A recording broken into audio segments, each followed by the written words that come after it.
Hey, welcome back to the episode of Instagram podcast. I'm your host Juan, and as always, my co-host here with me. Hey, Trip. Hey, chum. How you doing, man? I'm so great. So glad I'm looking at your face right We're now. homies. Yeah. I'm looking forward to this moment all day. At least for the last 4 hours. Yeah, at least for the last 4 hours. This week we're talking about Black Fox on Crunchyroll. It's true. Boom, segue. Sick segue, dog. Nailed it. How have you been? Good. That's good. Yeah, I've been good. Lots of positivity feeling, you know? We've started to do this thing where we'll vet each other before the pod and we go, what are you going to talk about? That way we make sure we know what we're going to talk about and we don't just kind of fucking filler bust with bullshit and then try to figure out something. So we know what we're going to talk about. What are we? Talk about Black Fox. Shit. Did you not watch it? I forgot. Fucking Christ. No, so this week I've been doing a little bit of nothing. Uh-huh. I told you I watched Double Tap and you got upset. Yeah. Well, I didn't know what it was for a second. Yeah, it's Zombieland 2 Double Tap. Yeah, I would just call it Zombieland 2 personally. Yeah. But that's just, So I watched Double Tap. It was okay. It wasn't, it was kind of like the first movie. I wouldn't recommend it. It's like the most amazing thing, but check it out. I had some laughs. Yeah, so I'll watch it when it comes to Netflix. Exactly, cool. Did that for football this week. I watched football news. Uh-huh. The Chargers won by 1 point. I am destroying this week. Look at you. I probably going to be in second place next week. It's pretty good. So I'm pretty You happy. always do. So football wise, Juan is in a really good mood this week. I'm really fantasy football wise. Yeah, real football wise, I've seen better weeks from you. Absolutely, I've had better weeks. What else is going to talk about? Oh, okay. Here's one thing I didn't mention. I'm making secrets. I'm making a prop for my Halloween costume. Oh, okay, yeah. So I'm going to be. Hey, are you doing anything for Halloween? Yeah, kind of. Okay. They're coming over to your house and hang out here. Are you? No. Oh, okay. I got a. So for Halloween, I'm going to be. Do you know what I'm doing for Halloween? No. So this is all a surprise. So for Halloween, I'm going to be a contestant in Battle Royale. I already knew. No, I didn't. You son of a bitch. So, I didn't. So me and Sierra got she got her schoolgirl outfit. I got my schoolboy outfit. Yeah. We got collars. That's cool. Yeah. And then we there's designated weapons and stuff. Sierra's going to have a lid from a pot. Okay. And then I really liked in the movies and the story in the manga. One of the characters had a tracking device that he used and he could see people's collars. So I've been making it today out of this recycled styrofoam shit and boards and stuff. I've been hot gluing like a motherfucker. Ooh. It's a lot of fun. I've been crafting, man. I'm not a big crafter, but I always respect those that do. I like it. It's fun. Sierra's niece had my niece, sorry, didn't mean to do that. She had her birthday party and we needed to craft her. The theme was sweets. So she wanted to make a cutout people could take pictures with, and it was shaped like a ice cream truck, but the ice cream truck sold donuts, so it had a big donut at the top, and so we've been crafting that for I don't know, a couple months now. Yeah, and I'm really into it.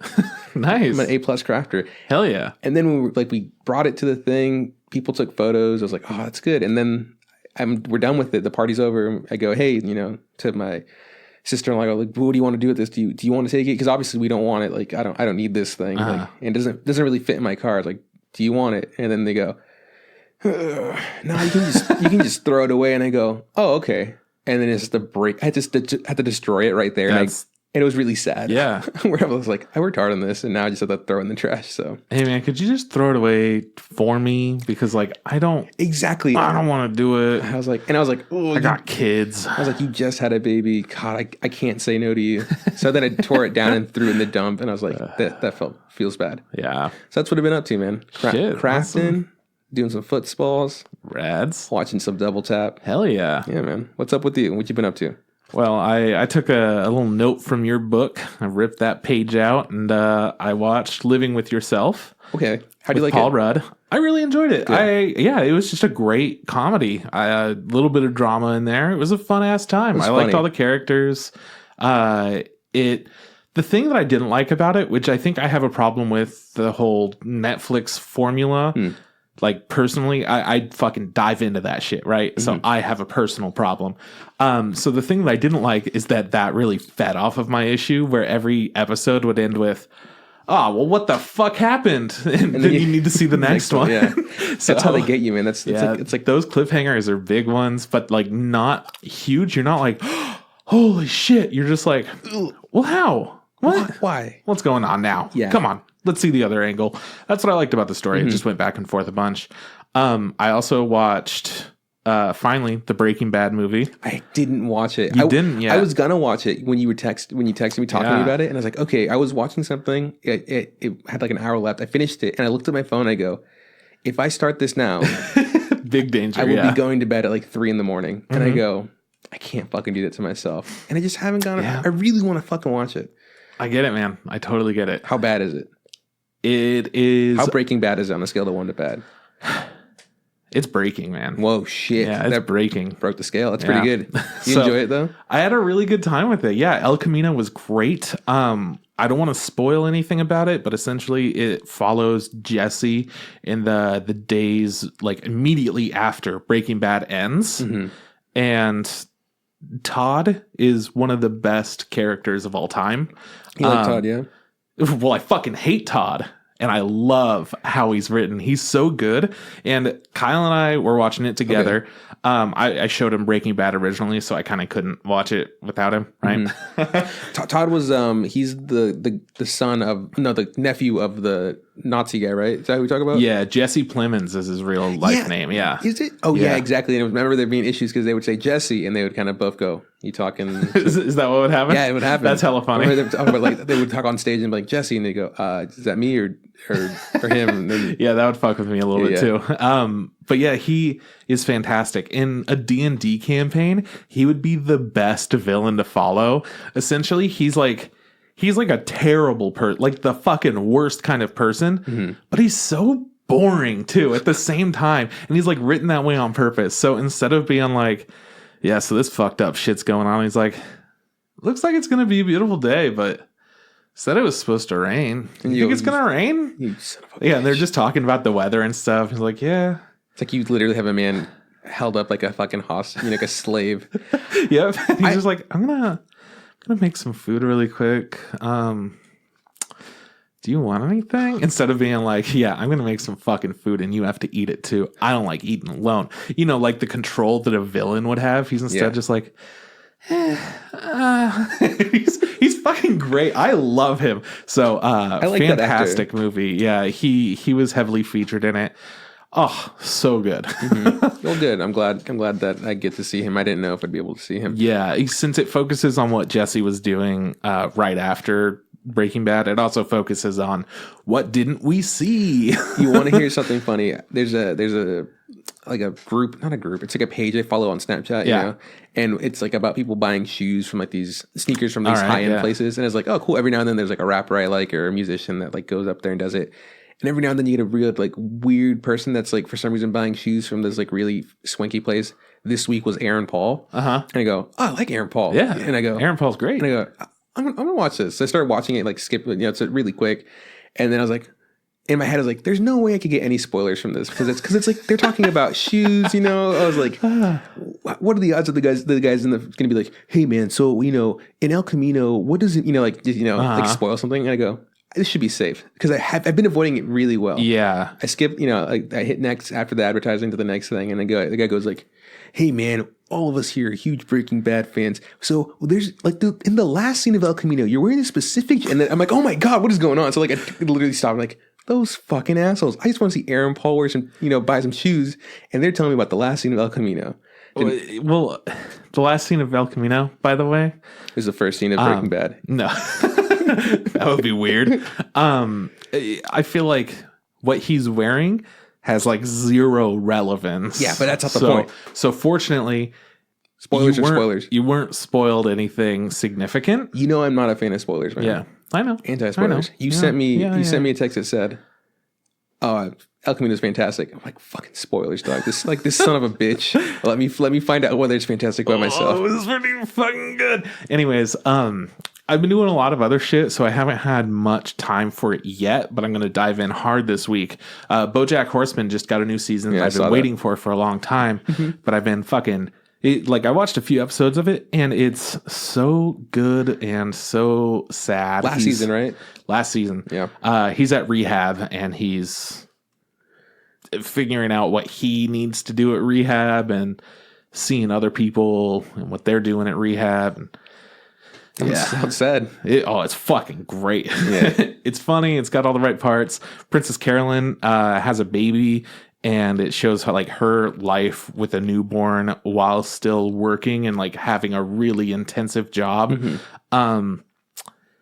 They do a fantastic job of giving you all the stress of having a baby without making it the same kind of like they start out babies crying, and you would think that that's going to be the thing that annoys you through the whole scene. But instead they put like her doing other tasks with the baby going on in the background. So it has just a bunch of shadows of her doing different things. And it just keeps repeating like her rattling a rattle or like her having to like do other things with the baby. So it has all these sounds going on, and it makes it really repetitious, and it just kind of gets in your head and fucks with you in a very different way than the baby crying. Yeah. Because the baby crying, it's essentially saying you tune that shit out, but all this other shit's going on too. That like, fantastic job just as a sound design and an artist's perspective and a storytelling. Like every single part of that, they handled it better than any other show that I've seen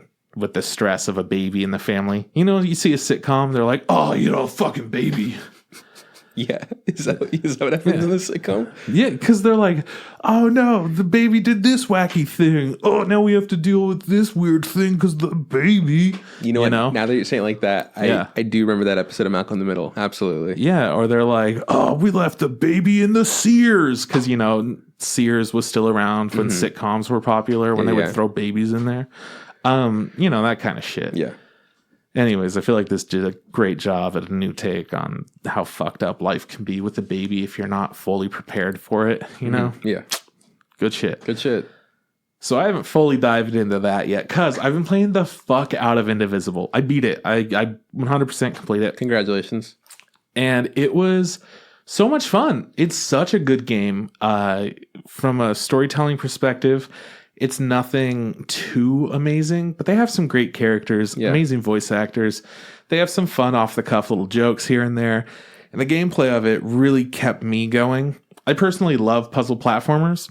Weren't too many puzzles in this, but just enough for it to like be difficult to platform over to this area and chain together movement abilities in order to reach these hard to reach places up until the end where they're like, yeah, you can pretty much do anything. Like, hey, you can fly now. Yeah. Yeah, essentially, more or less. And that whole exploration and backtracking aspect was great as far as I have a new movement ability. I want to go check this shit out. But the thing that really kept me going and getting through all of it was each individual character's story. Later on, they wind up getting like their own side stories, and you go and you wrap up what they want to do.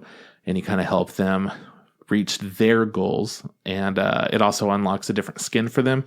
So they get new color palettes, which are sometimes references to other stuff, which I really liked. There's a character named Naga Rider, and he's from the city, and he's essentially like, he's like Batman in a way. He goes and he protects the people of the city, just does whatever.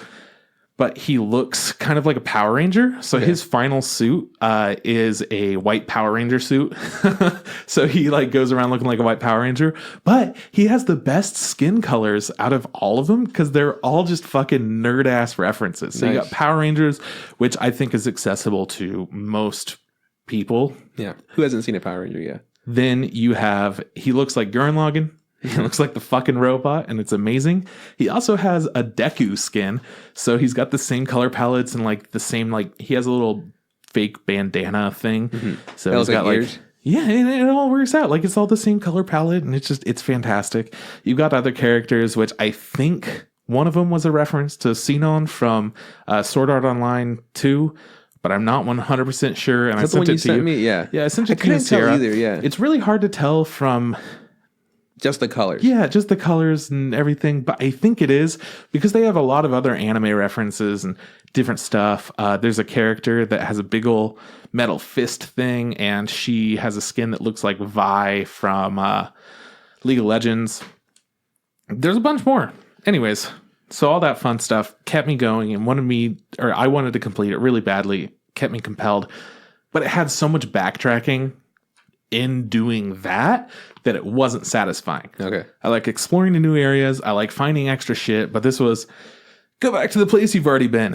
All right, cool. And then you get another quest for somebody and they say, hey, they need to talk to that same person you just talked to. I'm like, fucking good.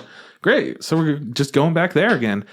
And you wind up going back to the same places over and over. And it just feels like a complete mess with the side stories and extra missions that's not satisfying to go out and do. But it feels good to finish it because usually the characters' story arcs are kind of interesting. One of the characters that you first get in the game has a tiger. She's a shaman. She has a tiger pelt over her. And she has the tiger's soul inside of a lantern. She also has a demon's soul in the lantern because she couldn't get the tiger without getting the demon at the same time to try to save the tiger after it was killed. Because her tiger was her best friend. Okay, so that's why she wears its pelt. So she wears its pelt and keeps its soul. That's really creepy. She's creepy and always says creepy shit. And like one of the things she says, like when you're finally doing the wrap up, so spoilers to people that are playing Indivisible, or plan on playing it, you're essentially saying goodbye to everyone. And she's like, well, like, I really don't want to say goodbye to you because I like you. And I don't know what I mean when I say that I like you because I've never liked anyone before, and goes off for a while. And she's like, I'm just trying to say I want to like set your bones on fire. Like I want to light you on fire, you know? And you're like, yeah, I'll set your bones on fire. I know what you're trying to say. You know, she says stuff like that. Or like, hey, you were asleep for a while. So while you're asleep, put some bugs in your mouth. It was pretty fun. But now that you're awake, can't really do that anymore. I guess what I'm trying to say is I want you to eat more bugs, you know, that kind of shit. She's great. But her whole story arc for those side quests was her tiger's soul has been kind of like acting differently. And she's getting like weird feelings from it. So you have to go and like figure out what's going on with that. Essentially, the demon that's trapped in there is becoming stronger and taking power away from the tiger's soul. So you like go and resolve all that shit. And I liked that whole story arc a lot because it's just it's a weird thing where you're like, oh man, she really cares about this tiger that she's wearing and it has a little soul. She's like clearly distraught. So you go and help her and she feels a lot better about things. And I like that. Or, you know, somebody gets to learn a little bit more about their family and you get to learn some backstory for a character too. There's one character that loves to steal shit, and you're like, hey, maybe you should stop stealing stuff after you finish her little story arc. And she's like, yeah, thanks for the suggestion. Like, nice. Definitely going to keep stealing stuff. You don't know me. And you're like, yeah, but it's not good to steal. She's like, we have our own opinions. Like, politely shut the fuck up. Yeah. I'm going to steal shit. Yeah. So good writing. Fun game. I love it. Everyone should play it. And when I say everyone, most people maybe don't complete all the side quests unless you use a guide that tells you like the best way to do it, but that's not out yet. So, or make the guide and put it out there. Yeah, do that because there is so much fucking backtracking. It was driving me crazy. Good shit. You done? I've watched a lot of anime. Oh, nice. What anime have you watched? I watched this anime on Netflix called Daybreak. You watched Daybreak? It's not an anime. Ah. It's a live action show. It is. It's not good, man. I can't really stop watching it. Oh, no. Yeah, because I looked at it and I'm like, this could either be like fun bad or just bad.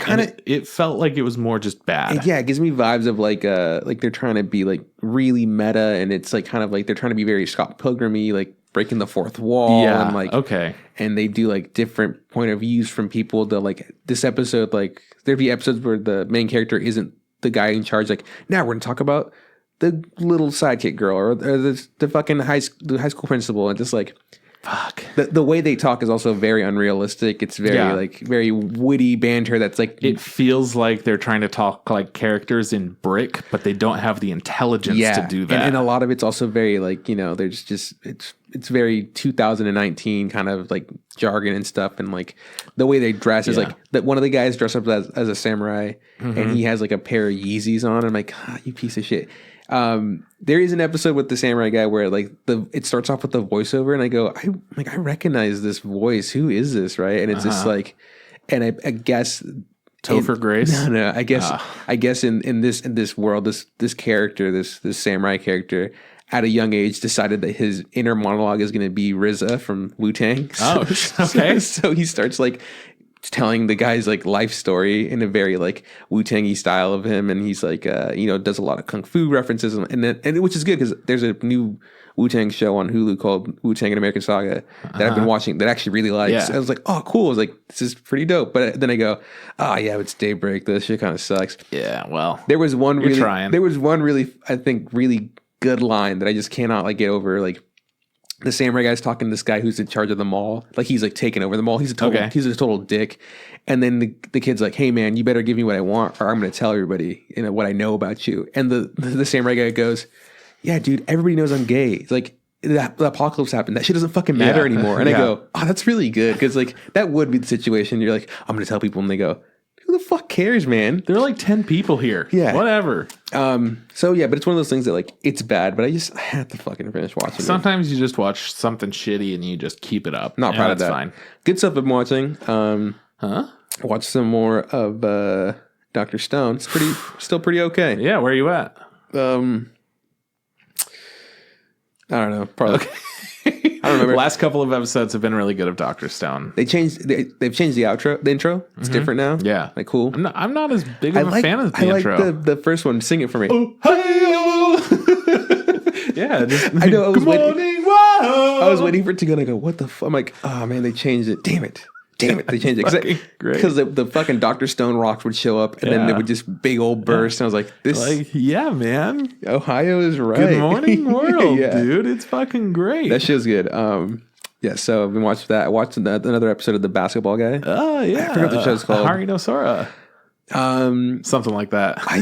I noticed more now after watching it and talking to you about the whole like frog mouth lips thing. I fucking like it though. It's not bad. I don't have a problem with that. It looks really dumb. But I like it. Yeah. It's still not like at the levels of like, I think so far, like if I had to be like honest about it, I think Haikyuu is probably the best sports anime that I've seen. Probably like, which I want more sports anime to like reach that level. It's really good. And I think that my problem is I haven't seen much sports anime, and that's like kind of my first one that I really watched. It's probably like the best one. So it ruined it for me, right? You fucked yourself. Absolutely. If I watched Kuroko before that, I might have been pretty into that. But instead, I'm like, it's just no Haikyuu. And that's the issue. Like, Haikyuu is so good, and I think like because it's such a good sports anime, now I kind of gauge other sports animes like that. So it's like when the badminton anime came out, I go, wow, this show looks really good. But you're like, that does. But I go, fuck, is this show boring? Like, I don't fucking care, Yeah.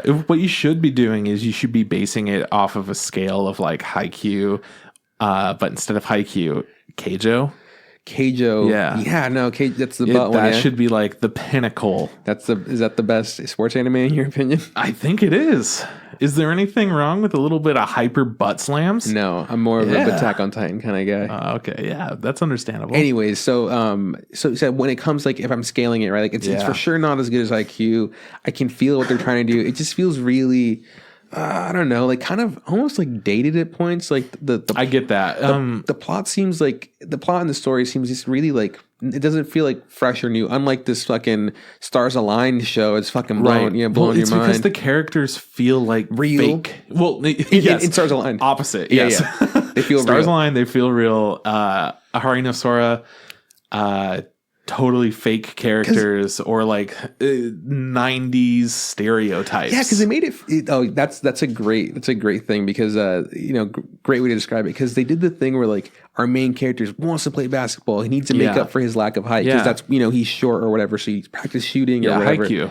And we see that his mom I think she's dead or something. Like she had cancer and she's like bedridden, and she's the one that always encouraged him to do basketball. So it's like I feel like it's a very cheesy like you're gonna do the best because your mom played sports. And the two twins, they want to play basketball. One's very adamant that like the puffy haired one's is like he's just really like I don't want to do it for some weird reason. We see the blonde haired one. He was really into basketball, but the thing was that like his coach pulled him because he just wasn't that good. Like he's just, and so he thought that like if I try super hard, if I keep practicing, I'll be the best. And it didn't turn out that way, So that's why he's so like anti-basketball now. Like he'll never be the best. All right. But he sees this main character shooting like 1,000 balls, after late at night, he goes like, whoa, this guy's like the truth. And I go, I don't know, man. All I have to say is if you were bad and practiced your ass off and were still bad, why would seeing somebody be really good make you feel better? Yeah, exactly. Like you worked your ass off and you fucking suck, dude. And the thing is that this guy doesn't technically suck. He's just not, great. He's not like the best. Because there's a moment when they're talking about the first episode when they were playing, and he noticed that the blonde haired guy like blocked him and he had to do a different move, and he goes like, oh, he obviously knows what he's doing. He's obviously played basketball before. Sure. But he's not like a fucking pro. So I don't know, man. I'm gonna keep watching it because I love those toad looking motherfuckers. But like I said, it's still not like on the levels of like superior anime. It doesn't hit that next level. See what else am I supposed to be watching? You watched the new episode of No Gun Life? No. Okay. I also haven't watched. I'm just curious what you think about the show, because episode 1 kind of interesting. Episode two not interesting. What's the show that I wanted to watch? What's it about? Babylon. I want to see Babylon. Yeah, I haven't watched the second episode of that yet. Around to that. But I do really want to. Essentially, my thing is I've been watching a bunch of everything else right now. Yeah, you've been watching a lot of Daybreak. Yeah, I keep forgetting that Amazon's around. Like, I haven't watched High Dive or Amazon stuff yet. You know what's this season? It's like I think there's like one thing at least on every platform that I want to watch. Yeah, except for Hulu, the powerhouse of anime. Well, you could just watch any of the ones on Funimation on Hulu. Yeah. So, but I for sure have to go pretty to much. I have to go to every single different platform to watch at least one thing. Yeah, I think Vinland Saga. Yeah, Amazon. I think Crunchyroll has the most. I think they have 3, and then really? and then Prime has 2 for me. Vinland Saga and then Babylon. Yeah, and then I think 1 on the other 2. Stars Align is on Funimation. Yeah, that one. It's just fucking great. So yeah. Oh yeah. Besides that, I mean, no animes. What about you? All right, so I've been keeping up with the Kardashians. Didn't I tell you to make my abilities average? Yeah. Next life. What do you think? I think it's called Watakoi or something like that. Anyways, I am still really liking it. It hasn't like reached next level, of liking it. It's been pretty consistent throughout, where it's just like, yeah, this is an all right, fun time. Nothing super special. But this latest episode, we got a little glimpse of the story that might wind up being more interesting. So I'm into that. Without saying like everything that happens near the end of the episode, Miles, the main character, yeah, the super powerful girl, she gets knocked out, and the fire mage chick sees her on the ground and has like a flashback of somebody else that was dead on the ground. And she like clearly is becoming emotional because of that. So she gets really upset and tries to attack the person that they're fighting, his like giant golem that he made. And then Mile gets back up and they defeat him, and he's just down there. But she's still thinking of this memory that turns out to be like her dad or something. And then somebody's saying that this bad dude essentially said, oh yeah, we wanted to sell you guys, but like clearly you're more powerful and I'm so sorry and whatnot. And she's like, okay, well in the past, somebody said that they were going to sell me. So it like does a little bit of back and forth flashback stuff. And she gets really emotional about it. So she's going to kill him. And then all of the team stops her. And they're like, what the fuck, dude? Like, if you did that to him, that would literally melt his bones. Like, he would be fucking dead. And she doesn't say anything. And she's clearly still upset. And then at the end, they end the episode with, have you guys ever killed anyone before? Like, she's asking them that because nobody else wanted to kill him, but she was fucking down to kill. Yeah. So now I think we're going to get into a more dark storyline of what has she had to deal with, and was she like sold in this weird slave trade? Yeah. Has she killed people? Is that why she's free now? Did she kill somebody to get free? I don't know. So I'm into that. I always like when stories take a little bit darker of a turn. What's that, like 3-4 episodes in? 4th episode, yeah. Calling it beach scene. Fucking nice. beach episode. Next episode? Next episode, beach episode. Where they end with, have you guys ever killed anyone? The end. $100. Next episode, beach. $100. I'll give you the odds. It's going to be fucking throwaway beach episode. Great. I haven't seen one of those in a while, man. Yeah. What about, what's I going to ask about, the Bookworm show. Yeah. Sentence of a Bookworm. She has essentially learned that she has to make clay tablets. So she goes out, she works really hard on getting enough stamina so that she could walk all the way to the forest and walk back. Yeah, because she's sick and weak, a little kid and whatnot. So she works really hard on that. And she's like, finally, I made it. I could do it. And then she gets out there and she starts digging for clay. But apparently she had promised her mom, like, I'll just go out there the first day to make sure that I could do it. And then I'll come back and that'll be it. And as she's like digging, trying to get this all ready, another kid's like, no, dude, like, don't fucking do that. The kid that's always looking out for her. Like, your mom said, just come out here and then go back. You might not have enough strength to do what you're doing right now. So just rest right now. Yeah. Please just rest. Leave that clay where it lies. Exactly. So then they go back and everything's all good. And then she goes back to the forest and she's able to make her clay tablets and starts writing on them and starts writing a story, I think. And of course, since everyone that she knows are these little kids, a couple little fuck faces are like, what are these weird things on the ground? And they're stomping on them, like doing little jumpy stomps because it's fun to smash clay. You know, we've all been there. We've all smashed some Play-Doh in our life, right? Do you have to write on the tablets backwards?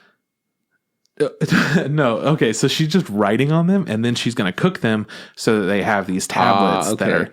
Yeah, she's not. I thought she was kind of trying to do like an imprint or something. No, you mean like she's using. Yeah, she doesn't have anything paper, so she's come up with. She makes her own tablets because the papyrus thing wasn't working out yet. Does she bake the tablets? You said, or like in the sun or in a furnace? She takes them home and they're baking them in a furnace, right? After drying enough. And then they shatter, and she's like, "Fuck! All right, well, I worked really hard on that. Now I'm fucking back at square one again." And yeah, I kind of like it. I just like that it shows how much she has to work towards what she's able to do. This bitch just wants a book so bad. She wants it so bad, dude. I'm still enjoying it a lot, and she's still teaching her family shit. They're like, how the fuck do you know these genius things? Like, this is called a period, mother. So like once a month, we ladies have this, and mom's like, oh, that's what that is.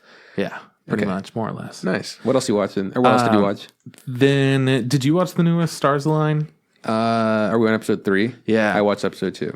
Okay. So no. Well, the third episode, what happens in episode 3? Third episode gets a bit more intense. Yeah. So episode 2, they're training and everyone's kind of learning how to do certain moves, do 4-strokes and backstrokes and stuff. Does Daddy come back in episode 3? No. Okay, cool. Well. But spoilers for you, my bud.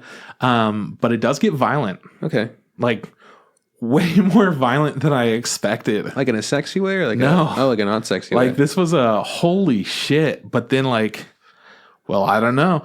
It's a very, you'll see it and you'll be like, Does anybody die? Could have. Whoa. I don't think that they're dead, but they could have. Okay, spoilers. Fucking keep asking these questions. Stop answering my fucking questions. But then they do some trial games as well. Yeah. And while they're just playing against each other, essentially it's the two good people against whoever the fuck else. Mm-hmm. And they're just schooling them nonstop. And everyone else is getting pissed. So then they start trying to hit balls at the new kid like as hard as they can. Just to hurt him. So that they could put him off of his game and kind of to hurt him like a hazing type thing, right?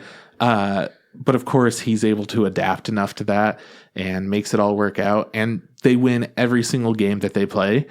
And then afterwards, somebody's all pissed off about it and is like, fucking what the hell? Like, we can't be better than you guys. This is bullshit. And then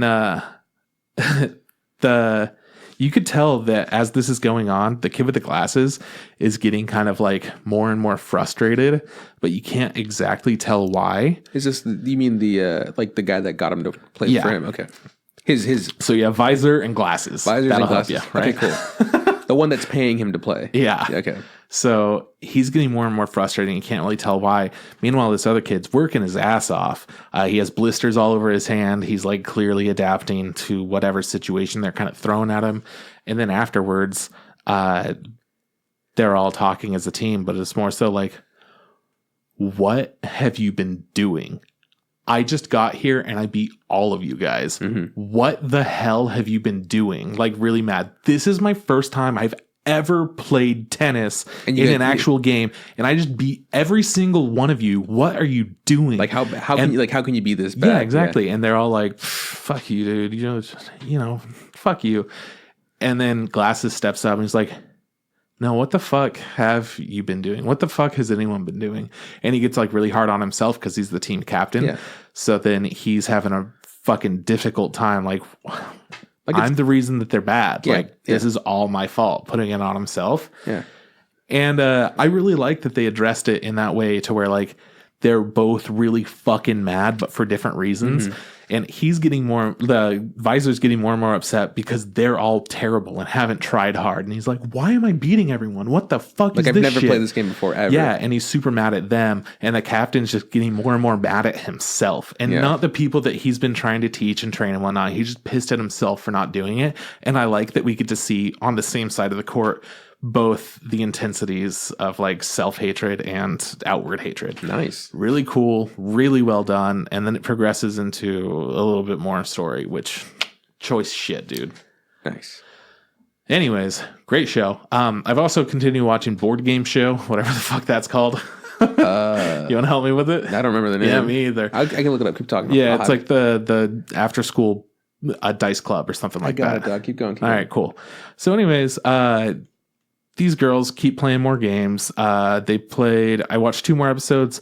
One of them is a bluffing game where you have to have other people choose, or you choose a card, you tell somebody what it is, and then they say that's not the card that you say it is, or they'll pass it on to somebody else, or they'll guess like specific, or they'll say like, yes, that is your card.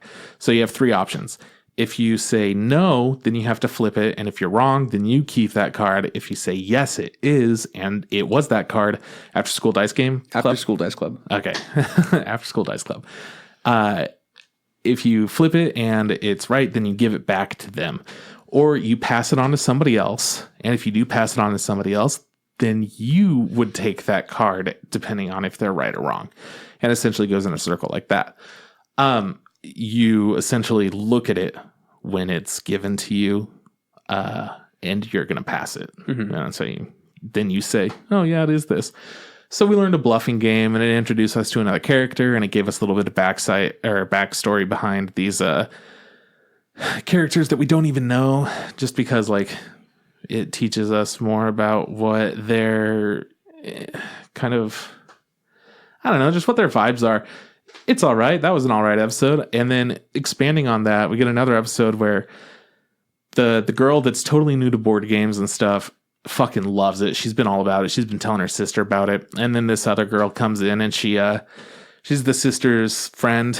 And then the 4 of them, the like main character shy chick, the like super bubbly girl's sister, and her friend, who's kind of like a fucking bully ass, punk ass kid. Yeah.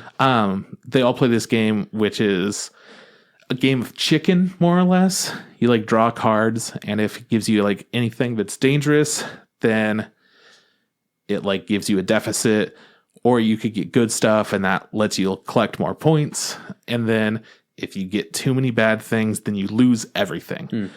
So essentially it's a big game of chicken, and it's a lot of like shit talking to each other.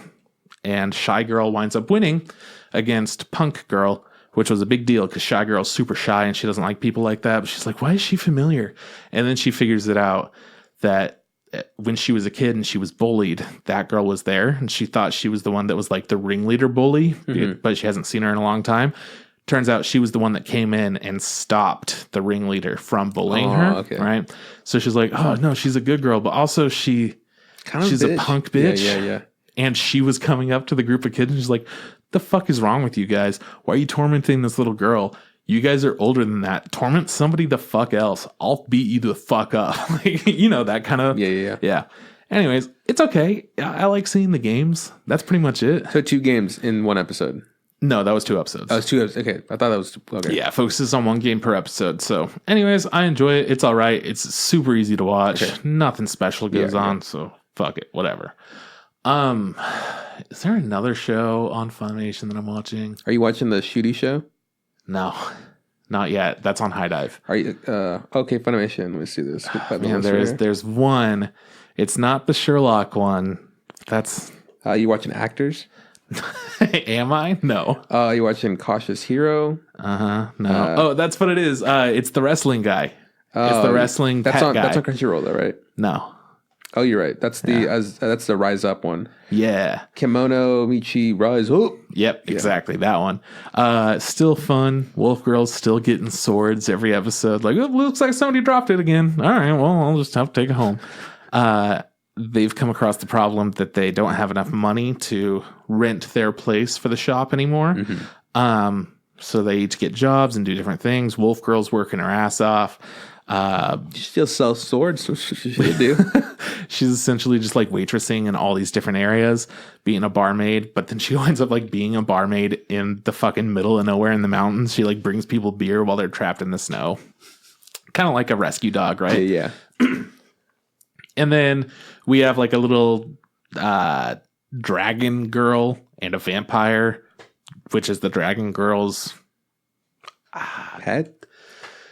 No. Companion? No, like father. The person that watches over her or whatever, whoever is supposed to protect her. Like her no, not her master, like her bodyguard. She is the master. Like a bodyguard. Yeah. Bodyguard, thanks.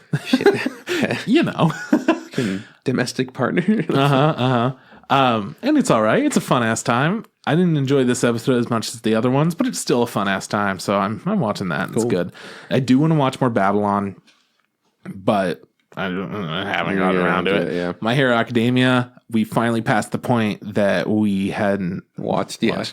Are you are you not watching Shooty Girls, or is that just because it's on High Dive? It's on High Dive, and I haven't watched it yet. But you're gonna keep watching. Yes, okay. That's the only show that I want to watch on High Dive. Don't want to. I also want to watch Super Jet Butt Girls. I also want to watch like fucking Battleship Sex Demons or whatever the fuck. I thought you did want to watch that though. No, they're amazing. Shut the fuck up. Now don't fuck with me. I thought you actually liked the Ship Demons one. No. You piece of shit. You made it sound like you did. What? You fucking asshole. No, it's gorgeous and it looks fucking dumb. I knew you didn't like the fucking jet ski ones. That's because you're uncultured. But I honestly thought you were like really actually going to watch the fucking stupid Battleship people. No. That show sucked, man. I don't like it. It has like a million characters that you're supposed to know, and I don't know any of them. Plus, it's heavy emphasis on just like weird ecchi shit, which I'm also not into. It's that lolly shit that I'm not a fan of. Yeah, like it's just weird. And then it comes in with the like super intense battles with really cool kinds of battle mechanics and stuff. I'm like, fuck, all that shit was so goddamn cool. Why did it have to be a bunch of naked little girls? You know, that's what it comes down to for most things in my life. Yeah, where's the UN? Where are they when you need them? You know. Japan said, fuck it. Yeah, fuck. I love how Japan's like, fuck it, we'll leave the UN. We don't need this shit. You take our lollies, you take our lives. Yeah. Fuck you. All right. And that's pretty much all the anime I've been watching. So lots of high quality good shit. Yeah, there's a couple other stuff we should keep watching though. Babylon and Vinland Saga, we should say on that. Oh yeah. Oh, Vinland Saga, the new episode hadn't come out by the time that I was going to watch it. All right. So it came out yesterday. It comes out on Sundays. It turns out I am. Anyways, that's all the anime that I've been watching. I guess let's just say that I've watched a little bit more Dr. Stone, and we're at a super good story arc that takes place in the past. So it's really good. This is with his dad or whatever? Yeah. I've been seeing a lot of pictures of people like gushing over fucking what the fucking Dr. Stone's dad. Yeah. Mr. Dr. Stone. Yeah. That's Mr. my Dr. father. Stone's great. Yeah. Fantastic. I'm really liking the story arc, so I'm excited to see more of that. Okay, before we get into news, we got to talk about this email we got. We sure do. So we got an email from this guy named Kyle. What up, Kyle? Which is interesting because, first of all, Kyle, your name is spelled with a C. It's true. So now you know it's about you. Because there's no other person in the world with the name Kyle with the C at the beginning. I shit you not, because you're like, we know a lot of people named Kyle. I know a few, yeah. I know plenty of people named, and it's a very common name. I know a person with this exact name, actually. With the C? No. Okay. Well, with the exact sounding name. Yeah. Last name's the same. First name sounds the same. He's actually done like a bunch of cool shit for Chico. Yeah, you haven't heard of him? He's a dirt biker. I never heard of him. Yeah, he's pretty popular. He's got a bunch of different sponsors and stuff. And I feel like we digress. We're getting away from the fact of we got an email from somebody. His name's Kyle with the C. When you said, I said his name's Kyle. He said, yeah, with the C. I thought you were fucking with me. Nah, man, I can't fuck with you. I was like, I'm no good at that. At the beginning or like in the middle of somewhere? You're like, no, right at the beginning. So shout out to Kyle because he wanted to let us know that he's listening to the podcast from the beginning. Yeah. First of all, fucking good dude. It blows good my on mind. you. I'm like, we don't even do homework anymore. No, bro. But honestly, like that's fucking awesome, though. Those earlier episodes were rough just because we didn't know what we were doing. Yeah, we were amateurs. Sometimes they got really long. The quality was not to our liking. Boy, was it not. Yeah. So, and then we got these mics. So power to you for going through that. Second of all, I thought it was really funny that he sent us an email. He wanted me to answer it. I was like, I feel like this is more your wheelhouse than mine because I have like a little bit of an opinion on one of the things he said. But but I was like, yeah, let's do it. And I suggested we just respond to them on the podcast. But he's like 30 episodes behind us. And I was like, fuck it. We'll 48, but yeah. So we're just going to email him and be like, yeah, we talked about it on the podcast. So he'll get around to these answers eventually. I don't want to read like his emails word for word, but some of his questions, like here your answers. He asked a little bit about Sword Art Online Alicization, which neither of us are watching. Yeah, he wanted to know. Apparently, there's a little Easter egg, a little reference. There's an Easter egg at the beginning of Alicization to what's it called? Fatal Bullet, which is the Sword Art Online Gale Online video game. So he wanted to know real life one. He wanted to know if we noticed it. Well, we didn't because we don't want to watch Alicization. Sorry. And it's nothing against Sword Art Online. You know, we just not for us. Yeah, but we really did like Gun Gale. So like, if you have, absolutely. So Kyle, if you haven't watched Gun Gale, Sword Art Online Alternative Gun Gale Online is one of the best shows really good. Of 2018. So we didn't notice it, but I'm not surprised that they would add that because they're in the same universe. So yeah, hell yeah. So cool. Good on you, Kyle, for noticing that. Second question was about Summer Wars. And then he wanted to let us know that he likes Summer Wars, and he agrees, with what our opinions were. It wasn't the best out of Mamoru Hosoda's filmography. Yeah, thank you, filmography collection. Yeah. Whatever. But it was still very good. We both really liked it. When I first liked it, it wasn't my favorite in the world, but I still had a good time with it. It's for sure the best Digimon movie ever. Like, absolutely. Like it's really good to look at. It's really nice. We just, in the context of this guy's work, there's just other movies that he makes. God, I wish I was a mom. That we enjoy a little bit more, like yeah, like Wolf Children and like The Girl Who Left Through Time and like Mirai, the boy and the Beast and others maybe. So Summer Wars is a great movie. Check it out. It's just, we like the other ones a little better. Sorry about that. The last question, check out all of his work. It's so fucking good. The last question was about Boruto, and I know that you didn't even try to watch this. I watched one episode and I was like, I could see myself watching this, and then I fell off of it. So here's the thing. I really like Boruto. I was reading the manga. I fell behind, and then I stopped watching the show. And your email, Kyle, was like asking about like the direction they were going forward and blah blah blah, and then they mentioned, I don't want to spoil it, but they mentioned a character who had passed away, who was, I'm assuming, back in the show, and I was like, fucking spoilers, dude! Like I cannot. So Kyle, I don't know what the direction of Boruto is currently. You are obviously further and more on top of it than I am. But I can't. Way to go, Kyle. But I'll have you know, you are now on my shit list. I don't like people who spoil stuff for me, so we are no longer friends. You can be friends with Trip, but you can't be my friend. What up, homie? Yeah, so we're gonna send you an email letting you know we answered your questions. Hopefully, you'll get around to listen to this eventually. Yeah. I thought that'd be fun. I think that's pretty funny. Cool, man. The last time I remember talking about Boruto was when we were at Anime Expo in 2018, and there was a dude who was driving us. And he was like, "Yeah, I've been watching the new story arc in Boruto." Yeah, and that was the last time. And I think my answer was, "Yeah, man, I read the manga. I really like the manga." I think that's what I said to him. So, anyways, we're as a podcast, we're like a year and a half or so behind. Yeah, so. we'll get on it. Yikes! By the time you get to this, Kyle, we'll be 20 episodes in the future. Maybe, I don't know. Fuck that. It depends how quickly he listens to anime, right? I mean, he listens to like all the time. He told me personally, he sent me a text and was like, I don't stop listening to them. Well, so he'll listen to this in like 2 days. I know you guys are best friends, but yeah. Besties for the resties. I would like to try to watch some more Boruto just because it looks like it's picked up a little bit. Anyways, let's get into the news, yeah? Yeah, finally. I don't have much big news this week, so I'm just going to say some shit to you that you don't care about. Okay. All right. Konosuba, Legend of the Crimson movie, will be come to the U.S. theaters November 12th and 14th, subtitled only. Konosuba.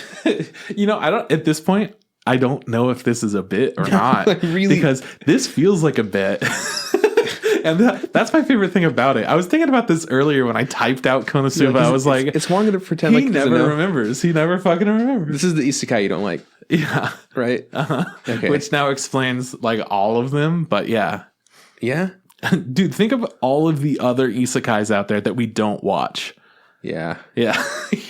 I should watch this. I think I always say that too. I should check it. Fuck it. It's on my list. I'm watching Konosuba. It's going to go Boruto, Konosuba. That's my watch order. All right. Cool. Next up, Mobile Suit Gundam Iron-Blooded Orphans comes to the Netflix service on November 1st. That's cool, actually, because I've heard that, was it the Blood Orphans? Orphans is like a really good Gundam. And I'm not, Gundam's been around for so long. I've seen episodes of Gundam here and there, but I've never been like kind of fully on board. But I like mechs. Mechs are fucking cool, Mechs are all right. Yeah. I ain't got no problems with mechs. So if it's on Netflix, that shit's dubbed. Yeah. And that means I can binge it. Yeah. I'll check it out. I'll let you know how it is. I look forward to that. Hey, speaking of 4, season 4 of My Hero Academia comes to Toonami November 9th at 11 p.m. Fuck yeah, bro. So now Hey, you're wearing the shirt. You're wearing the one that says it comes out on November 9th. I've been getting a lot. I'm wearing this My Hero shirt. I've been getting a lot of compliments from people about this My Hero shirt. Yeah. I feel like My Hero has become really popular. It's pretty mainstream. Yeah, to the point where people are talking to me about the shirt that I wouldn't think would want to talk to me about this shirt. Very weird, right? Like, it definitely reaches that area where that anybody really can watch it, but it also still feels like it starts out and it's a little bit kiddish. Yeah. Not like kiddish, but like more. You wouldn't expect a full-grown adult to watch this shit. Yeah. That's about somebody entering high school. Yeah, exactly. One of the guys that works at the liquor store that's next to the taco truck, he actually pointed out the shirt, and I was like, he goes, "Hey, you been watching the new season?" I was like, "Oh, this guy likes anime," and I'm like, "Yeah, dude, I've been watching a lot of anime." And him and I kind of started chatting back and forth, and he goes, "I think he mentioned the movie," and I was like, "Yeah," and I told him that I got to watch it at AX, and he was like, "Dude, I'm planning on going to AX next year." I was like, "Oh man, you should go there all the time," And so I was like, never would have thought that this guy that works there, would have been a fan of, Attack on Titan, My Hero Academia, let alone anime in general. But like, he seems really pumped. I was like, to check it out. So this shirt's giving me a lot of fucking chitty chat. So hell yeah, you get that chits. So nice, good. I'm glad it's coming to Toonami's. Cool. Assassin's Pride chief of animation director complains about production issues on Twitter. And is this why Kyle is watching this for his show? This is why we have decided to give Kyle Assassin's Pride for the worst show of the season. So essentially, Which I'm not totally convinced that it's going to be the worst show of the season, but I'm not going to fight it. If that's what you want to give Kyle, we'll give Kyle that. Listen, man, all I'm saying is Boobs on Jet Skis is probably a way worse show. I think that's going to deliver exactly what it wants to. But we should give Kyle something he likes to watch every now and then, Give him an excuse to watch Boobs on Jet Skis. He's a trash person. Give him a trash thing to watch.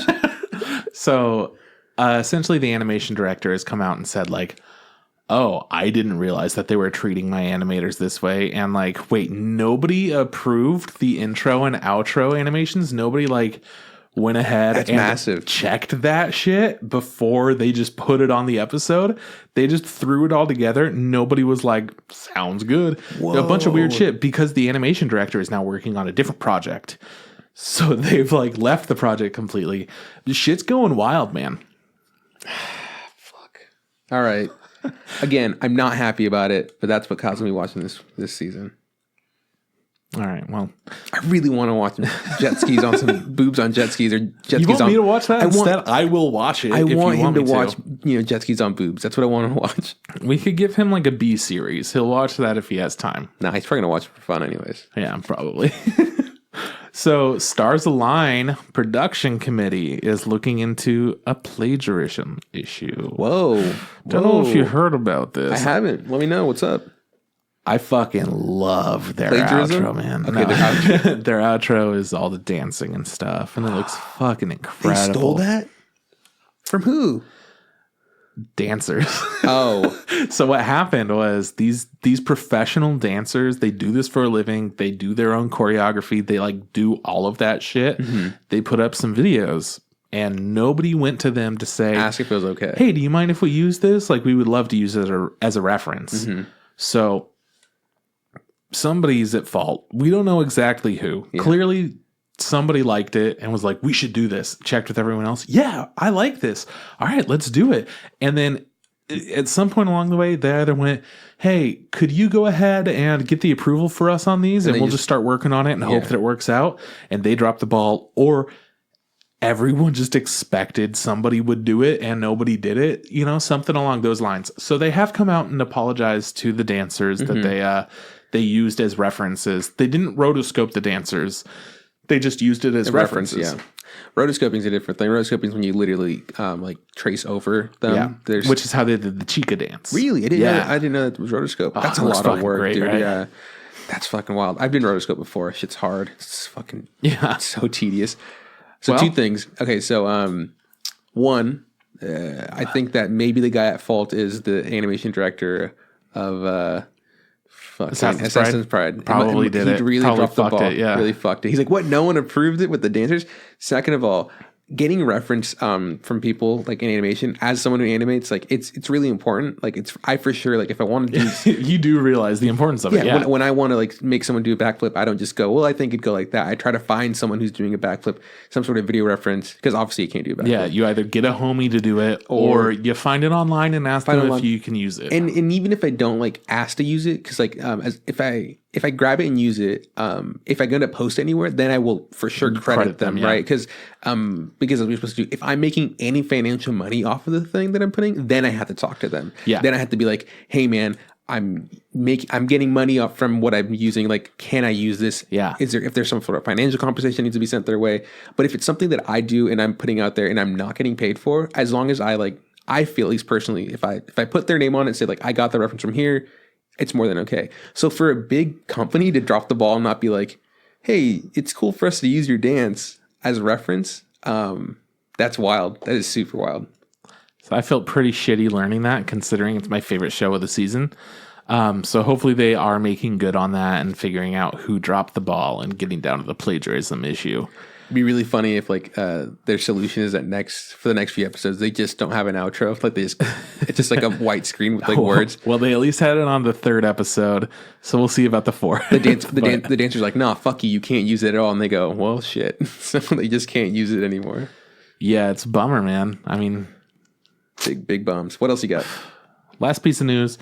Pet, we've talked about this. Yeah. It's been delayed, actually. So that's why we can't see it. So it's been delayed from fall 2019 to winter 2020. And it's still going to stream on Amazon Prime Video. So good. I want to let you know, there's a Instagram artist that I really like. He has this, I think it's a comic book that he does. He's an illustrator, but he started with animation and ended up doing comic books of his own personal volition. It's called like Kings of Nowhere or something like that. And it's about like anthropomorphic humans and stuff. Uh-huh. He on his story posted he was watching Beastars. Oh yeah. And I was like, fuck. I was like, where's he live? That's exactly what I thought. I'm like, this son of a bitch changes IP or something. I was just like, or he lives in Japan or some other country. Probably just did what everyone else is doing. Yeah. But I was like, oh, this son of a bitch. And I was like, and then I got to see a little clip of Beastars. I didn't fucking realize it's full CG. Did you know that? It's full CG? It's CG, yeah. It's almost as if they did Land of the Lustrous style. Kinda, yeah. Okay, well. And I don't know. And here's the thing, though. Like, I loved Land of the Lustrous. Not for a full year that you did. It took you a while to realize you loved it. So the fact that I know that I can love these things, though, means that I might be able to watch it easily. It's done by Polygon Works. Fuck! No, it's not. It's not. So I absolutely would not watch it then. Let me just tell you that right now. I fucking hate Polygon Studios or whatever the hell they're called. It's Polygon Pictures, right? Yeah, sure. Who cares? Fuck you. Fuck them. But that being said, if you want anybody to animate stuff for you. When's the last time you've watched a Polygon Pictures anything? Godzilla, Knights of Zindonia. When did you watch that? I watched it just before I came here. Yeah, sure. I was watching the Packers game, actually. I mean, the Steelers game. Yeah, you're right. I don't watch that shit. But the last one I watched was like almost 2 years ago now. It was Godzilla. And you know why we end up watching this thing is because whenever there's a drought and Netflix starts shitting out stuff, it's usually those guys that... What about Baki? Who did that? Wasn't Polygon, them? I don't think. Okay. Yeah, it was some other shit. Anyways, so it's full CG. The guy that was, like I said, the illustrator that posted seems to be really enjoying it. And I was like, oh, cool. It's like, if this guy got good taste and he's like an artist, like maybe it's actually good, So I'm looking for that. And I'm going in open-minded, even though it's full CG. We just gotta trust, man. We gotta think. You gotta fucking have if Land of the Lustrous could do this, why can't Beastars? Just gotta have a little faith, man. All right, let's get into this week's topic, yeah? fine. All right, so we're talking about Black Fox, which is on Crunchyroll. We were hoping to see it at Crunchyroll Expo, didn't get to, but fortunately it came out very soon after. So Black Fox is a movie made by the Studio 3 Hertz. They've done Sword Art Online, Alternative, Gale Online, Princess Principal, and currently airing Rifle is Beautiful, amongst others that I love. The director is Kazuya Nomura. He's made Run with the Wind, Joker Game, and Robotics Notes. Did 3 Hertz not do Flip Flappers? They did. They did. I thought that was your favorite book from them. It is. Okay, good. It's just weird that you didn't mention that one. Well, the thing is, I think that Sword Art Online, fucking great. Yeah. Very accessible. Yeah. Princess Principal is going to have some movies coming out. It was a pretty big success as well. Don't justify what you did. No. There was a reason behind it. And I feel like all the action in this movie matches Princess Principal a lot more. Yeah, for sure. So if you were to go into these other things after seeing and hearing about Black Fox, you would be getting something more similar. And then Rifle is Beautiful because it's airing right now. And that's why I put it as the third. Otherwise, Flip Flappers number 1. Whoop, whoop. I fucking love Flip Flappers.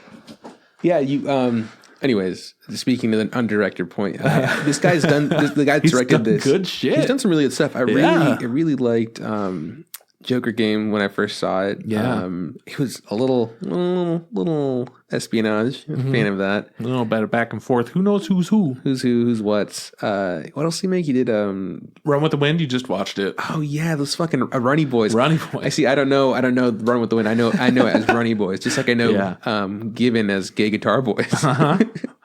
You just got to start learning the names of things like Konosuba. No, it's cool. I'm just gonna go to like a manga. Hey, you got fucking Runny Boys here, and they go, oh yeah, it's in the back. This director's done some work that I think is very admirable. And I had a good time with the Robotics Notes as well. Oh yeah, and 3 Hertz is for sure like a studio that isn't too massive, I think, but they've been doing some pretty good stuff. They put out some really high quality action sequences and everything that they do. That's why I'm really interested in Rifle is Beautiful, which is also called something else. Probably not, but I want to see what goes on. We at least know that there's a character whose boobs change sizes drastically. Oh yeah, well, I don't know if you've seen it or not. Yeah, I've seen it. Yeah, it's been circling around the internet of like, oh man, look at these, regular old boob. Boom. It's Chidori RSC. Yeah, that's the other name. Yeah, for Rifle is Beautiful. Anyways. Black Fox. That was Rifle is Love or something like that. Love is Rifle. Love is Beautiful. Rifle is Love. No, Shrek is Love. Shrek is Life. So let's talk about Black Fox. We got the trailer for this, I don't know, maybe sometime last year. And I was super pumped to see it because I had no idea what it was about. So going into this, I still had no idea what it was about. Ninjas, samurais, assassins. Yes, all of the above. A little quick introduction to it, I guess, is we get to see a couple of stages of this girl's life before we get to the present day, which is where the actual story takes place. We get to see the movie open up with an action sequence, which I thought was a pretty rad one, of this little ass girl. I'm going to say somewhere between the ages of 7 and 10, going toe to toe with this ninja.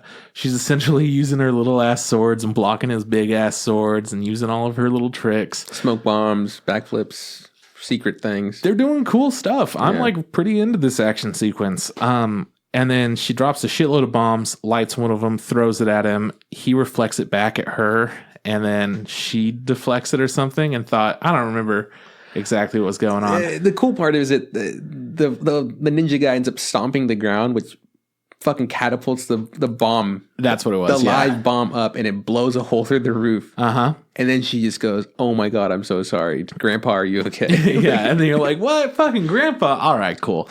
Because I knew that her family was involved in this story, but I didn't realize that she, at that point, was training still. I thought that this was she's trained and this is what's going on, like, and then we'll get to see even more. Anyways, she accidentally used a real bomb instead of a smoke bomb, and that's pretty much the intro. We learn a little bit more about the dad instead, and he is, instead of being focused on all this ninja bullshit, He's like, but science is the way of the future. So I Yeah. made these super robot companions. Here's a dog, here's an eagle, and here's a chipmunk, flying squirrel thing. And all of them are friends, essentially. They're not supposed to be, well, main character decides that they're friends. They're not supposed to be like a master and servant thing. Yeah. Like some people think dogs are. Instead, she thinks that dogs are friends. So she's like, hey, we're friends. Call me this, and then I'll call you that. Perfect. Which is a plot point later, so it's important that I'm bringing it up. Yeah. I think the dad intended them to be some sort of like aids to humans, like, you know, whether they need physical, mental, whatever kind of help, just something for them to be, it's, you know, like helpful friends, essentially. Yeah. So dad's super genius. Grandpa's Super ninja. Yeah. And apparently can train really well. So you got this fucking smart ass kid that knows how to do all kinds of crazy shit, essentially, is what we're getting from this. Yeah. Fast forward, she's 16, I think. Yeah, which is, she's about to go into college, which made me and Sarah think she was 18. Like, well, that would make sense. Because she was like going into school, but then later on, it's specifically said her age is 16. And that it was like her birthday that day. Yep. Which she is really smart, so I could totally see her going into college. Yeah. That's essentially what I see from everything. Yeah. So she's coming home for her birthday, and then, oh, boom, there's blood all over the room, and her happy birthday is covered in just like a mess, essentially. It's all in disarray. It's not a happy birthday. It's like a sappy birthday. Ah, fuck. That's not good. Really, really bummer. So yeah. Pops is all like stabbed up. You know, Grandpa is bleeding too. Bad guys show up, and they're like, where are the fucking animals, right? Is that what they asked for? They want the bad guy shows up, and he wants the drone things because he wants to use them for like military purposes.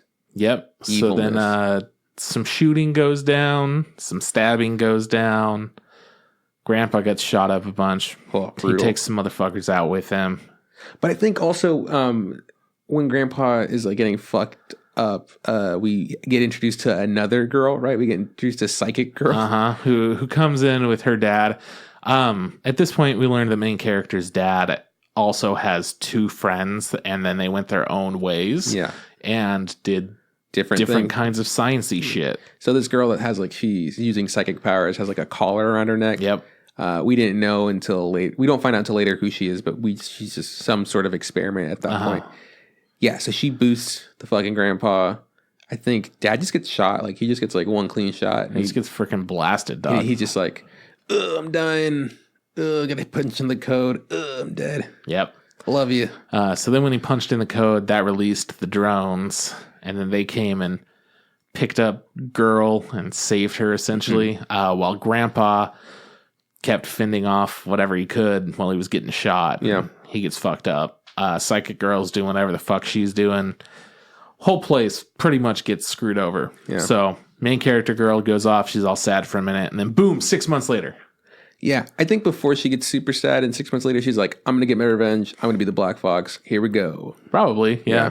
She grabs her grandpa's mask, and she's like, it still has blood, but I don't give a fuck. She put on her face, which was gross as fuck. Like, yeah! Yeah, they took her like to this secret little place, and they were like, here's some weapons. Yeah. And she's like, I'm going to do some fucking up. Yeah. So I think she also says she's like changing her name, and she's no longer going to be the head of whatever family stuff, blah, blah, yada, yada. Or whatever. 6 months later, she's now like working as a PI. Yeah. She's taking some PI, yeah. She's taking some snapshots of some stuff that's going down. She's finding cats, missing cats. Yep. She has a roommate named something with an M, Melissa. That sounds good enough. Melanie. It's probably Melissa. That one also sounds good. Whatever. Main character's name is Lily. Yeah, she also gives us a new name. Her name is Lily, and we see that she's still doing ninja stuff. She wears a mask. She has like a cloaking jacket. So fucking rad. I thought it was rad too, but what I thought was kind of dumb is that it didn't. I would have liked it better if there was also like another mode where it's like, invisible mode, because it went from red to black. I was like, oh, that's all it does? Oh, Didn't it do invisible mode? I don't think it did. Oh, it did. I thought it did, and then it just went, oh, it's just black. So I think she uses invisible mode later. I don't think she does. Really? I don't want to fight about this. Not in front of the people. All right. You start talking. I'm going to do some Googling because I'm pretty sure that's invisible mode. Anyways, so Lily is now, living with Melissa. And like I said, she still has, the goal to defeat these bad guys that, took out her father and her grandfather. She very shittily, goes to, I think the headquarters of the bad guy and is just taking photos outside of it. What would you do? I don't know. I think it was just a really not a very smooth way to do things. Mm-hmm. Because they're obviously, I think they're looking for her because they want to find the drones. But some just rando security guard says, hey, you got to get out of here. And then she's like, I don't know what you talk about. I'm not doing anything. And show us your photos, show us your camera, blah, blah. Because she comes up with a lie about how she's, doing something else. And then we see there's a girl that's inside the fenced area, comes to her aid and, helps her out and says, oh, actually, I hired her, let her go. Classic. And then they start a really small friendship, I guess. They start playing chess. And this other girl, we quickly know that it's the girl that with the psychic powers from before because we're not idiots. Lily somehow doesn't put two and two together, right? Right. She's just it's just a girl. Whatever. She then goes home. The other girl goes home after giving her some cryptic messages about how her dad is kind of shitty. And then we see the situation between her and her father. What's the new girl's name? Psychic girl. Yeah, I'm trying really hard to think of it. Price, man. We got to be better at this. Well, I'm sorry. Give me 2 seconds. Fuck. So Psychic girl is Mia. Okay, Mia is, and Melissa is the other girl. Fucking nailed that one. Yeah, this ain't gonna be a Rebecca situation. Is that her name from Carol and Tuesday? Oh, Carol. No, it's Tuesday. So, anyways, Mia. Crystal. We see Mia and her father, who is one of the doctors or the professors or whatever that was friends with Lily's dad, and we're seeing this background of their story. And apparently, Mia had some sort of Esper telekinesis powers. She was able to do the very simple guess what is on the other side of the card kind of trick, and she was kind of upset because people said she was lying or said she was not, being honest about her powers. And her dad kind of came to her aid and was like, you know what, I'm going to prove that your powers are more than just, a bunch of bullshit. And I'm going to make it my life's fucking goal to make sure that happens. And it's a really kind of a sweet sentiment. Later, a bunch of years fast forward and we see that Mia is essentially her dad's fucking lab rat. She straps it on with a bunch of fucking wires and shit and puts her through some really painful things, all for the advancement of his research, which isn't really clear what it is at first. And we later find out what he's doing, but at first it just kind of seemed like he's just getting her to become super psychic powered and more or less, and kind of brainwashed because he controls her and tells her where to do stuff. Yeah. Stuff happens. Lily decides to finally bust into the lab or the base of the bad guy, only to be met with Mia, and they get into a fight, right? Yeah. And fucking, I don't remember how the fight ends. I just remember that Mia wakes up in Lily's apartment because she took her home. Yeah, because there were a couple of points where she was totally down to kill Mia. But she couldn't do it, right? Yeah. Because from the very beginning, the dog was like, remember how you said you wouldn't... You said you wouldn't do it? I'm totally down to kill other people, but this is just a girl, dude. Yeah. Yeah, that's what, that's what the dog's like. Child Lily was very adamant to her grandpa that you don't have to kill people to be a good assassin, which is fucking bullshit, Because rule number 1, kill people. Because grandpa's like, yo, dude, our family's good at assassinating. You got to be an assassin. And then dad's just like, no, man, you could be a sciencey guy, but you don't have to be if you don't want to. So, anyways, pretty wild. She can't kill Mia. They have a moment with Melissa. They become friends. Yada yada yada. That's how I feel about this movie. Well, yeah, it's because it has all these cool things that go on, but none of it matters. Because so far we haven't talked about the characters' personalities or how they actually feel about things. Just whatever. Here we're gonna fast track this. Mia then calls her dad because she fucking wants his approval. He says that he's gonna help her and like go get her, and she's really happy. And then dad sends like a giant fucking spider mech to fuck shit up. And then Mia's like, oh my god, I can't believe my dad did this. And like, I'm sitting there being like, how the fuck can't you? You know, your dad's a piece of shit. How do you not realize this?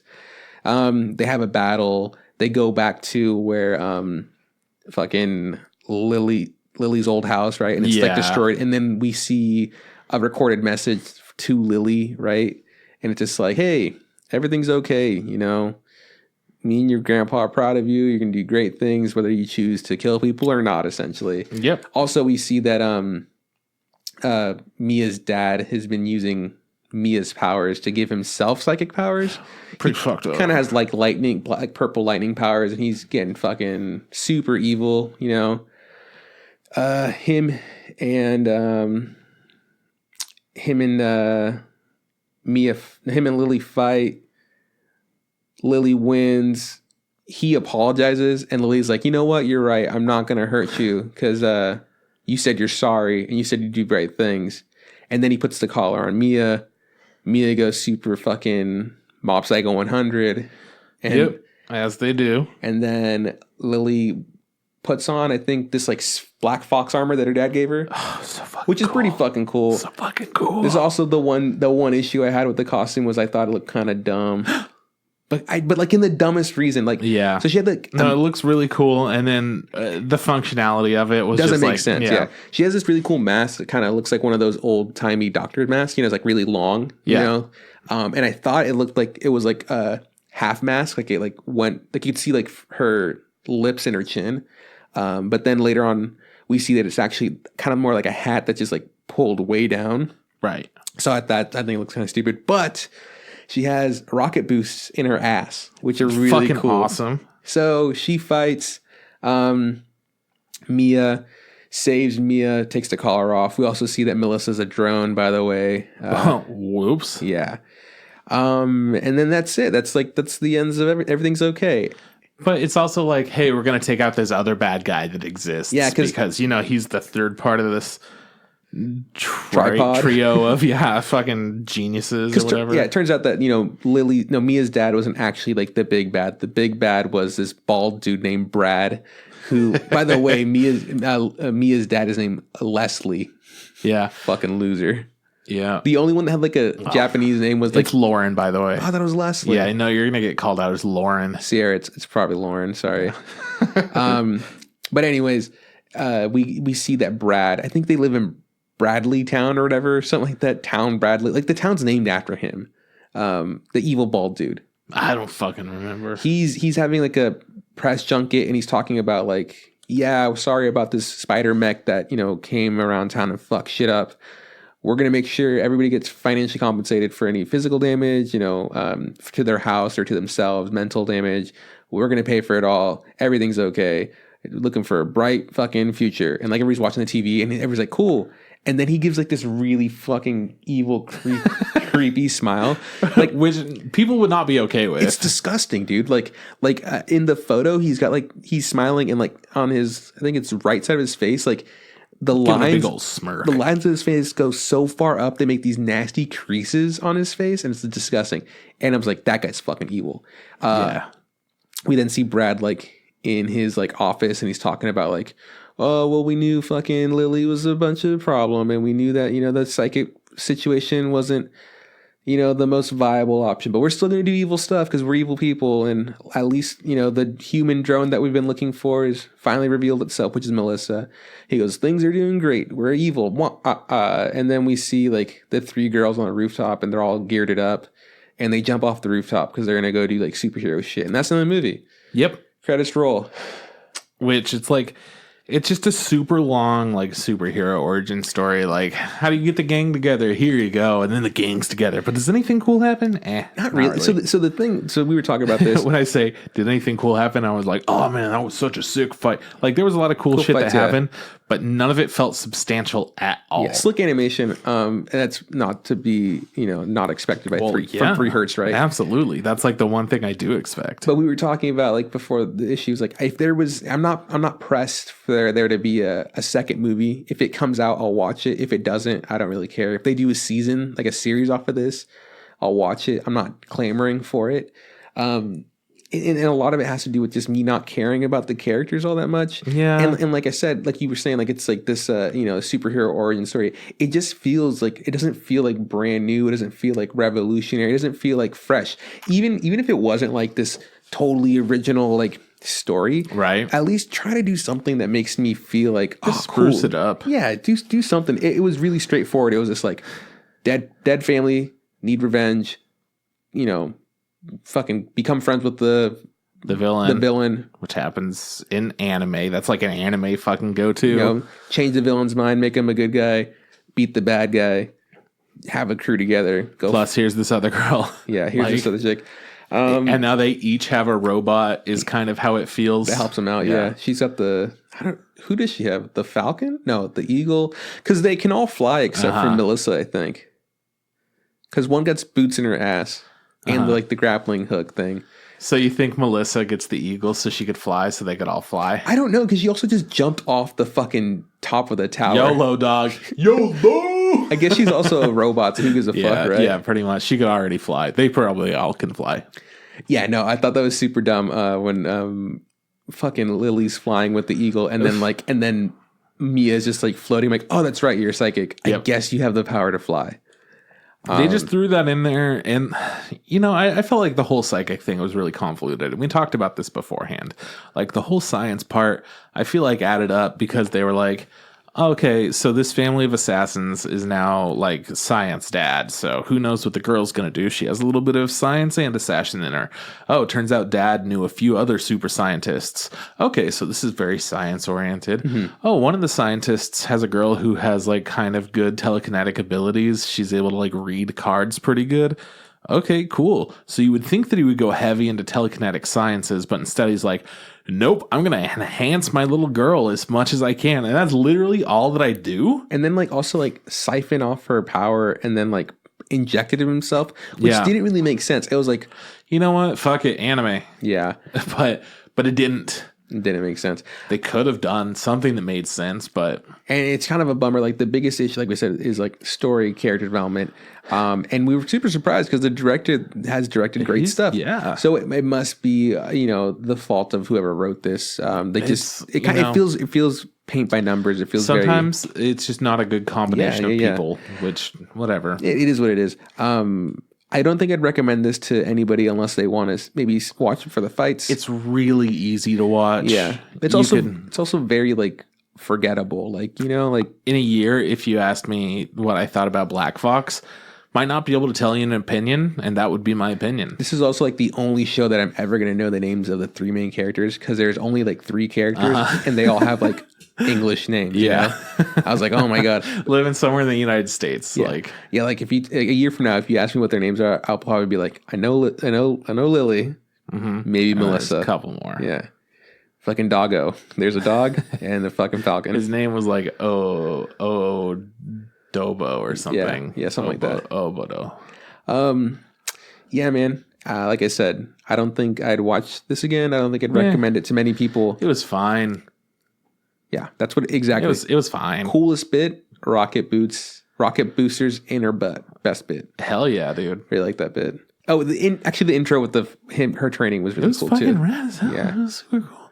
Lots of cool parts. I love that she flew around with her eagle. That was fun. That was sick. Her chipmunk gets to show when her building's being attacked by a fucking robot military spider. Yeah, whatever the fuck it was. And it's shooting up the place. Of course, all residents are going to panic and run out. But it was cool that they added in the element, we got to get everyone out of here. When, beforehand, it didn't show that they had any concern for other people. Then it's very clear that they're thinking about the world with this. So there are some parts that I really did appreciate. And then the little squirrel chipmunk thing puts a projection of somebody who's guiding everyone out. And I thought that was fucking awesome. A nice little thing. It was such a cool, unnecessary touch. Like we could have just been like, well, they're all fucked. But instead, it just kind of shows you that there was a little more thought into these 3 robot droids or whatever, or actually have a purpose. You know, because really cool.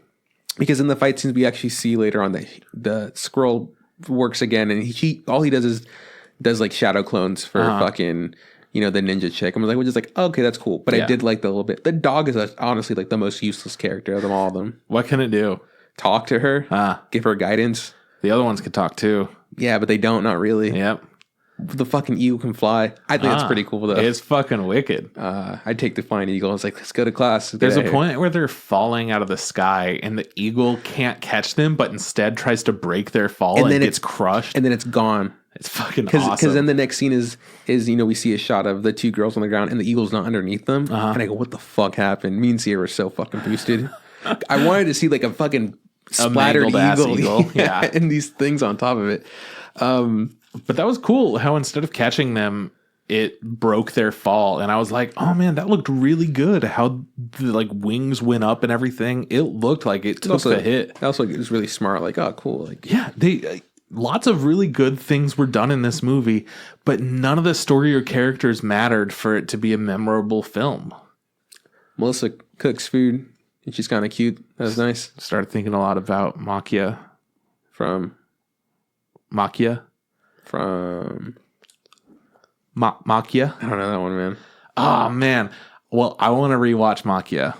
Where the Promised Flowers Bloom or whatever the fuck. Do you remember that one? Do you not remember Makia? It should have won like best film of 2018. Oh no, fuck that movie. It's all right. You don't like it? It's that's the one. I loved it. That's the one with the guy having his head on the girl's lap, right? Yes. Yeah. No. I loved that movie. Anohana is a way better flower. If you want shows about flowers, watch Anohana. They're totally different, but also Anohana's great. Well, there it is, guys. Yep. Once again, we end up talking about Anohana as opposed to the actual thing we were supposed to talk about. Thank you guys so much for listening. I have a fun time doing this show. I hope you guys have a fun time listening. Yeah, shout out to the boy Kyle. Whenever you get around this episode, hopefully you're satisfied with our... Gives up on 67. He's like, you know what? I think I'm done. They never responded to my fucking email. Dude, I'm really sorry our answers are pretty shit because, like, again, 2 of those shows we don't even watch. And then, like, the one movie is just like, yeah, it was a good movie. There's better movies, but, it's all right. If you asked me about Wolf Children, I would literally just say, that movie's the best one he's done. I don't agree. I don't like it. And that's fine. You don't like it? I love it. Okay. All right, man. Well, that's the show. Do you know what we're doing next week? Yeah. What are we doing? Another episode. Okay, so if you like our logo, hit up Aaron from TurvyTops.com. If you like our theme song, check out Tom Nassar on SoundCloud or YouTube. Trip, where can you find us? You can find us on Facebook. Look up the Instant Ramen Podcast. Same thing goes for Instagram. Look up the Instant Ramen Podcast. If you want to send us a tweet at Instant Ramen Pod. You could shoot us an email, instantramenpodcast@gmail.com. Sometimes Juan will fuck with you and make you listen to another 48 episodes before he actually answers your question. Other times, I'll just respond to you right away. You know what? Maybe we're wrong. Maybe he also listens to the weekly episode and just kind of backtracks. Because that's what I used to do when I was catching up with my other podcasts. Maybe, but he should have said that. I guess he didn't. What up, Kyle? Maybe. Who knows? Anyways, thank you guys again for listening. Shoot us your weeb ass costumes for Halloween, assuming that you're a big old nerd. Yeah.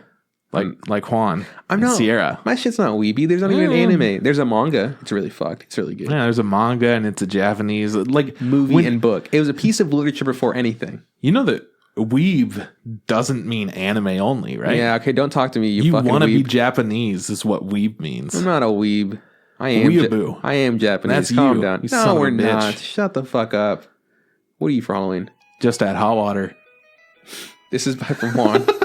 See you around from Chris. Hey, Trip, don't forget. I'm not going to be anything for Halloween. You son of a fucking asshole.